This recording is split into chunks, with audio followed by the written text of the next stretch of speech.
When I look at my own country, the United States, it is a semi-democratic, white-dominated, hierarchical, racist society that aims to preserve privilege by the elites. That's how it was formed in 1787.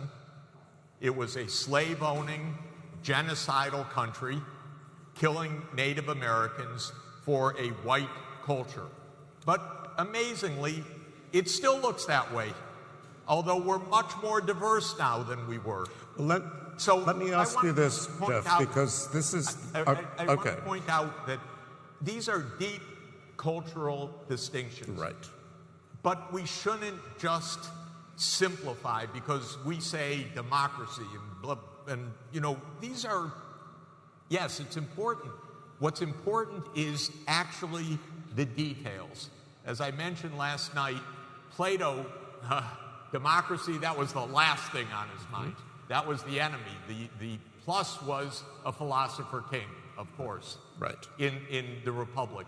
And for Aristotle, it was much more subtle and complex of a system of governance that mixed governance by the one, by the few, and by the many, but on the good side of the ledger. And one more point I want to make about democracy, because we're in a democracy forum where we treat democracy as the good. The most violent country in the world in the 19th century, by far, was perhaps the most democratic or second most democratic, and that was Britain. You can be democratic at home and ruthlessly imperial abroad. The most violent country in the world since 1950 has been the United States. It's Jeff, been by far involved Jeffrey, in more, stop wait a now. minute, in more Let's wars. Jeffrey, I'm Jeffrey, I'm your moderator, and it's enough. Okay, I'm done.